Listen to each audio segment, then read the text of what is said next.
जय जिनेंद्र, welcome back to my channel. आज मैं आपको धम्म स्तुति की जो गाथाएं सुना रही थी, अभी तक मेरी वीडियो वहीं पर चल रही है क्योंकि अभी गाथाएं पूरी नहीं हुई हैं। ये गाथाएं हैं टोटल 29, तो 23 गाथाएं तो मैं आपको सुना चुकी हूँ। तो अब आगे की जो गाथाएं हैं वो मैं आपके साथ शेयर कर रही हूँ और फिर ये बस 6 गाथाएं हैं। ये सुनाने के बाद तो मैं नेक्स्ट वीडियो जोन सी भी बनाऊंगी वो आपके साथ शेयर करूंगी। अब वीडियो को पूरा देखें, वीडियो को बिल्कुल भी स्किप न करें। चलो स्टार्ट करते हैं। ये है 24वीं गाथा। काम एवं मोक्ष ये दो पुरुष के पुरुषार्थ है। अर्थ से हो काम प्राप्ति, धर्म से मोक्षार्थ है। काम है जिस मान सुख, नश्वर क्षणिक वै दुख भरा। मोक्ष शाश्वत शुद्ध सुख, स्वाधीन है निर्मल खरा। इसमें बताया गया है कि पुरुष के 2 पुरुषार्थ कौन से हैं। काम एवं मोक्ष ये 2 पुरुष के पुरुषार्थ हैं। अर्थ से हो काम प्राप्ति, अर्थ से काम की प्राप्ति होती है। और धर्म से क्या मिलता है हमें, धर्म से मोक्ष मिलता है। काम है क्षणिक और नश्वर दुख भरा है, और मोक्षमय शाश्वत हमेशा के लिए सुख देने वाला है, निर्मल है, खरा है। अब अगली गाथा है 25 गाथा सुना रही हूं मैं आपको, और ये जो है जय मुनि जी आचार्य द्वारा रचित लिखित और गाथाएं हैं। धम्म उत्थई श्री सुदर्शन गुरुदेव के शिष्य जय मुनि जी द्वारा लिखी गई हैं। सृष्टि में धर्मोपदेशक कर रहे उपकार है। कोई ईश्वर का तन्य पैगंबर, कोई अवतार है। बुद्ध या सर्वज्ञ बन कर मार्गदर्शन कर रहे। विचार आचार शुद्ध कर स्वर्ग पैदा कर रहे। इसमें क्या बताया गया है कि सृष्टि में धर्म का उपदेश देने वाले जो भी हैं संत महात्मा, वो हम पर एक उपकार कर रहे हैं। कोई ईश्वर का तन्य बेटा बनकर ईश्वर का, और कोई पैगंबर बनकर, कोई अवतार बनकर हमारे सामने आता है और धर्म का उपदेश देता है। वो हमारी पुण्यवाणी होती है। पुण्य का जब उदय होता है तो ही कोई इंसान धर्म में लग सकता है। बुद्ध या सर्वज्ञ बनकर मार्गदर्शन कर रहे। विचार और आचार शुद्ध कर स्वर्ग पैदा कर रहे। इसमें बताया गया है कि बुद्ध या सर्वज्ञ बनकर जो है हमारा मार्गदर्शन कर रहे हैं, महात्मा बुद्ध जैसे, और सर्वज्ञ सब कुछ जानने वाले बनकर, खुद ज्ञान प्राप्त कर कर हमारा भी जो है क्या कर रहे हैं, ये महात्मा मार्गदर्शन कर रहे हैं। और उनसे सुनने से, उपदेश को सुनने से हमारा आचार, हमारा व्यवहार भी शुद्ध हो जाता है, जिससे ये जीते जी स्वर्ग पैदा कर रहे हैं। मतलब मरने के बाद स्वर्ग में जाना, नरक में जाना तो एक बात है, लेकिन जीते जी ही, आजकल अगर हम जीते जी हमारी लाइफ कैसी जी रहे हैं, वो ही स्वर्ग ये पैदा कर रहे हैं। अगली गाथा है 26वीं गाथा। है प्रवृत्ति और निर्वृत्ति, धर्म की 2 बाजुएं।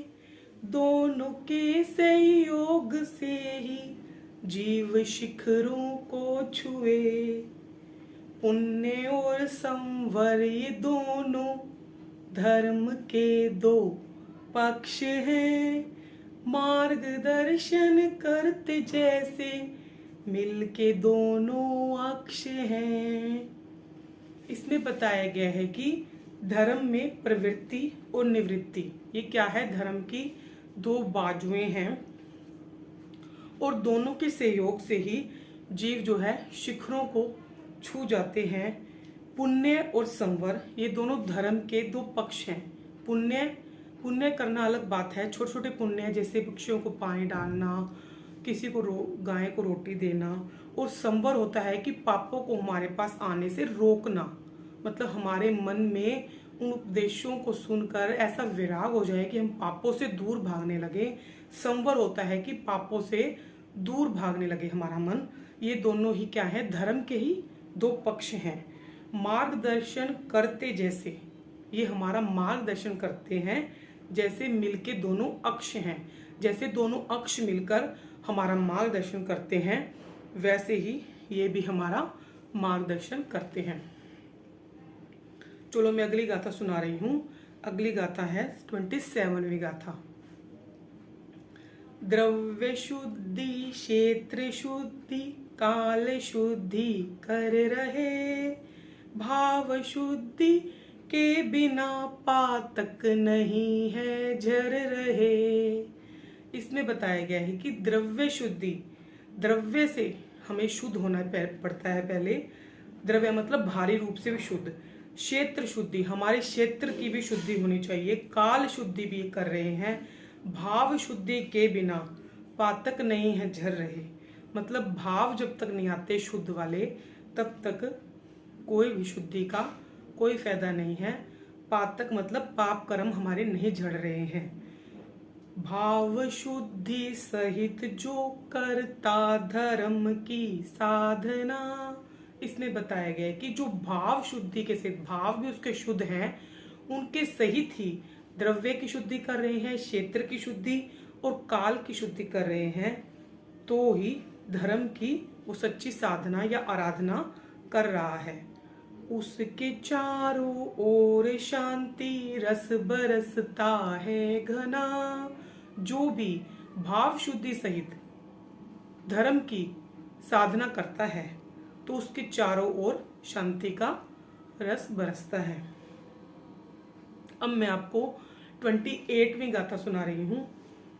मानवों की सेवा में इंसानियत आगे बढ़ी, पक्षियों व पशुओं व कीड़ों की सुरक्षा में खड़ी, पेड़ पौधे और पानी के प्रति संवेदना, सबके पीछे है छिपी बस धर्म की ही भावना।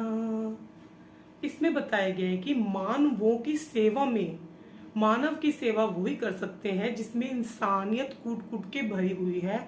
आज की दुनिया में इंसान बनो, भगवान तो कोई बनना बहुत मुश्किल है, बस तुम इंसान बन जाओ, दूसरों के प्रति तुम्हारे मन में दया हो।